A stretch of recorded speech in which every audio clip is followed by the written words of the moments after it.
Hey everyone, if you want to do well on the paper 1 writing exam for IB French BSL, I recommend using this checklist. Bonjour tout le monde, et si tu veux réussir sur l'examen de papier 1 pour BI français B, il faut utiliser ce liste. Use this checklist. So you're going to be writing at least 250 words to 400 words. You want to make sure you include all of these things. You want to have at least 3 idiomatic expressions in your writing. It's going to be really important because it shows a good understanding of French vocabulary using idiomatic expressions. Secondly, you want at least 7 linking words. These are les connecteurs logiques. Again, this allows you to elaborate, to organize your ideas, to make comparisons and contrasting. So you want to make sure you have at least 7 linking words throughout the entire writing. As well, you want to have every verb tense that you know. Every single verb tense. Présent, passé composé, l'imparfait, le futur simple, conditionnel, conditionnel passé, plus que parfait, all these tenses, you want to use them in the writing, dispersing them throughout. If you want to easily and seamlessly fit in multiple tenses, you have to use si phrases. These are if statements. These allow you to use more than one tense in one sentence. So I could use like si with présent or future. I could say like, si je fais ça, je serai content. If I do this, I will be happy. So I'm using présent, si je fais ça, and future, je serai content. I could also use si with imparfait and conditionnel. I could say, si je mangeais mon déjeuner, je serais content again. Or I could say something like that. I could say like, si je faisais le travail, j'aurais une meilleure note. Like if I did the work, si je faisais le travail, j'aurais une meilleure note. So that's j'aurais with A-U-R-A-I-S. So it's conditionnel. I would have a better mark. So there I'm using imparfait and conditionnel. I could also use like a si phrase with plus que parfait and conditionnel passé. Like, si j'avais su la vérité, j'aurais fait des choses différemment. I could say like, si j'avais su is if I had known. Si j'avais su la vérité, if I had known the truth. So j'avais su is plus que parfait. And then I said, j'aurais fait des choses différemment, which means I would have done things differently. So j'aurais fait means I would have done. And so that allows me to use plus que parfait and conditionnel passé in one sentence. So those are si phrases, if statements. They demonstrate a higher level of verb tense mastery. So you want to use those in the writing, at least 3, maybe at least 4. In the 250 words of writing. If you have all of those, if you have at least 7 linking words, at least 3 si phrases, and at least 3 idiomatic expressions, it'll elevate your writing level much higher because now you're using better vocabulary, more advanced vocabulary, and a stronger array of verb tenses, which is exactly what you want.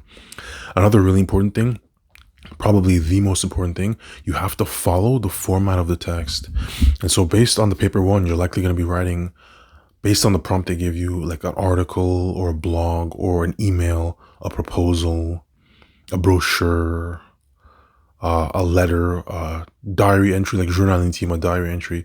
There's all various different types of text you have to know. You have to make sure that the text you're writing follows the format of the text exactly.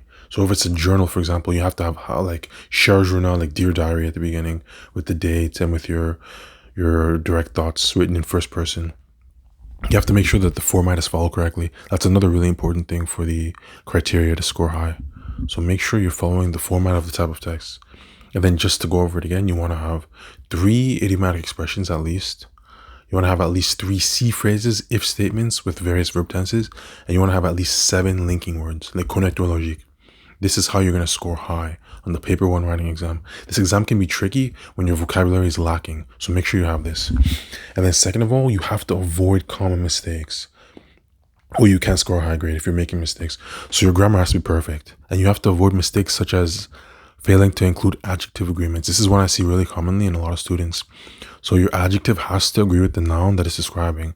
If I say les belles filles, when I'm writing belle, it has to be written B-E-L-L-E-S because fille is feminine plural. So belle has to be written with the S at the end and it's B-E-L-L-E-S, feminine plural.